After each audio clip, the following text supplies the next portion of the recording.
WinHer is a sports event aimed at getting female teenagers interested in sports while addressing some of the issues young girls who venture into sport face. The event also aims to change the public perception that women's sport is not as important, or is not more important than men. The event will be, of course, was held on the International Day for the Girl Child to further emphasize that girls can be whatever they want to be.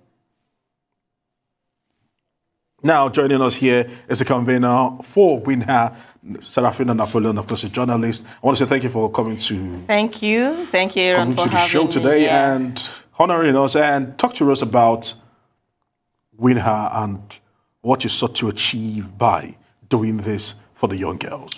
First off, it's all about the grassroots, because a lot of people keep talking about Asisat Oshoala, Nomeibi, and the rest.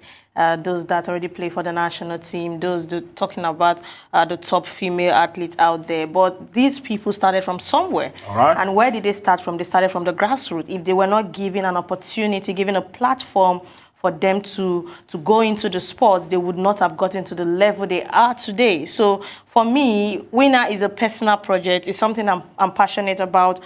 Why? Because I feel that there are a lot of young girls out there that want to go into sports, but they just don't know how to go about it. Nobody to guide them, nobody to tell them this is how it is done and the rest of it. And also, it's not just all about the girl child, it's also about the guardians, talking about the parents, because a lot of people also want to do it, but they've been given this mindset, they've been taught that sport is all about men, it's for the boys. So as a lady, you should not go into sport, forgetting that they say that the future is female.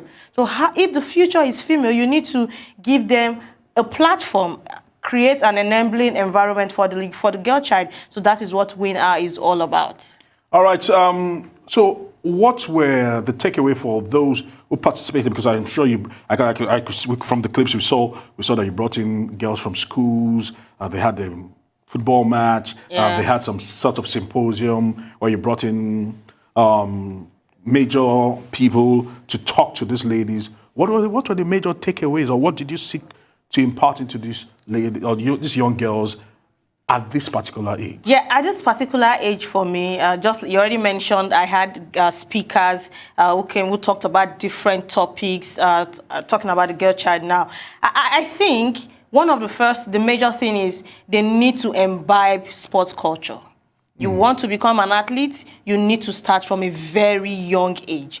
One of the speakers even had to share links, sports scholarship links for the girls, so that they can go out there, do their research, and know which of them to sign up for. First off, they were able to understand that if you want to become an Oshoala, you want to become whoever you want to be as it concerns sports, you should be able to identify what kind of sports you want to go into. What is that particular sport that you love, that you think that you can assess? So when you identify those particular sports, then you can take it up from there. So I think the first thing that the girls were able to pick out from that symposium was that you need to identify which of the sports you want to go into. All right, finally for you, do you think enough attention is being paid to female sports here in Nigeria? And where would you like female sports to be? Because before now, earlier in the show, we're talking about the plight that has befallen the D Tigers. Talk to us about that. Now, I think it's work in progress, but we are not there yet. We've not even gone halfway at this point when you talk about female sports in Nigeria.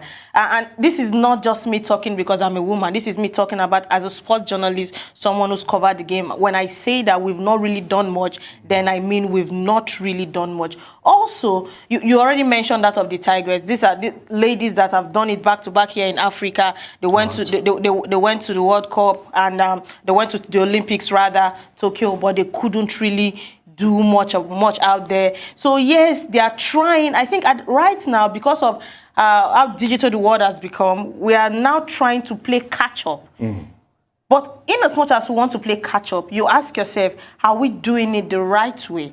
It's quite shameful that at this point we have people who are representing the national team, when you talk about basketball, come out to say they are being they've not been paid for since 2019, if I'm not mistaken. So that tells you since 2018, thank you. That tells you that yes, it's like they are doing something, but on the surface level they are doing something. But when you go down, they are not really doing anything. There's this Principals Cup they do for the men. We are yet to see something Principals Cup for the ladies, for the young girls. We've not seen that. It's all about the boys, grassroots. So you're doing something grassroots for the boys. Do something grassroots also for the ladies. I'm not talking football now. I'm talking about generally in all sports. All right. So is this just going to be a one-off event or No. continuous event? No. WinHer is here to stay. It's going to be a continuous event because it's to commemorate the International Girl Child Day. So come every International Girl Child Day in October, you get to see WinHer. All right, I want to say, looking forward to the next event and say congratulations to you. Thank you very much. All right, so of course, you're not going anywhere. We'll just take a brief break. When we come back, we'll be talking Manchester United. Oh, my club. And what has happened to the theatre of dreams that used to be where people...